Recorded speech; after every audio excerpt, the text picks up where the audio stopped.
Greetings, my fellow gamers. It's Game Goblin here to dispense more game mastery advice. The 7 Deadly GM Sins. Yay! Today's episode is about lust.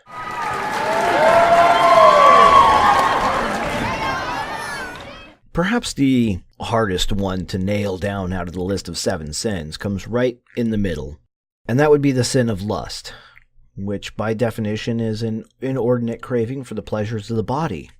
And I've never been in a game group where the GM, or storyteller, or referee, or anybody in that position of power has justified that people need to polish the knob, or in her case, polish the pearl, during game sessions. I'm sure there's stories out there. I've known some very sketchy people. Now, lust, after some thought about it, I was like, how does this one fit into the realm of bad GMing sins? And then it hit me, it's similar to greed, or even pride. Some of these sins do really edge close together. For lust, it's all about the serotonin in the brain. The GM wants compliments. The GM wants to be, they want to know that the players are having a good time. And the players want the GM to know that they're having a good time. And of course, those good feelings, it's like getting a hug.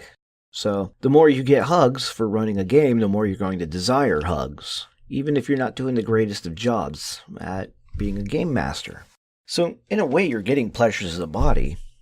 But at the same time, one of the other ways that a GM invokes lust is actually quite the reverse.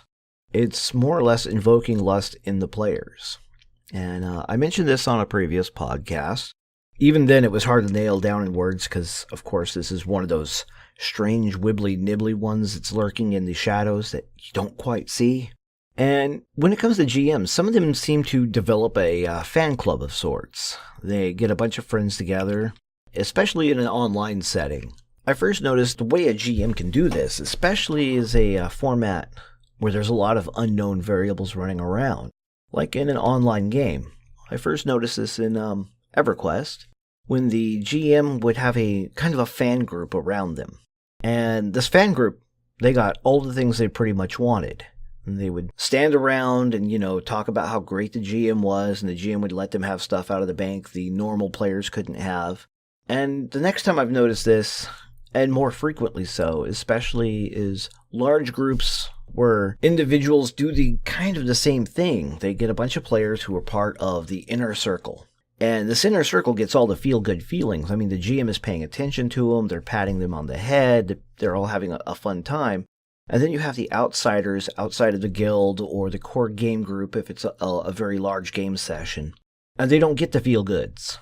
They see all these other people, fawning over the GM, but they're not getting the feel-goods because they're there to role-play a character who doesn't fit in with the GM's designs. That could be one case. They're not getting that serotonin rush. They're not getting the fifis. So in a way, the GM is invoking lust in the players to essentially fight against one another. And once players start fighting against one another, you really don't need enemies anymore because PvP time. And this has been invoked by the GM paying a large amount of attention to certain people, especially if they're real-life friends, or they're not really feeling it with that one player over there and they decide to leave him alone, and that player decides to lash out while in-game. Best way I can try to formulate it in words is that it's kind of a reverse sin, if you will, is that the GM is invoking it in the players by giving them the good feels, and those who don't get the good feels decide to lash out. If you understood any part of this episode, I would really love for you to put it in the comments, translate it, and send it to me so I understand what I'm talking about, because between my brain and my mouth, I'm having a hard time throwing this one down. So if you can translate what I'm saying, that'd be great. I will love you forever for it. And next time I roll a nat 20, I will shout out your name as the deity who caused that to happen. That said, there's not much more I can say about lust, so I will move on to the next episode next week. So I'm going to start recording that now or later. Maybe I'll be lazy about it. Yeah, lazy. Just kidding.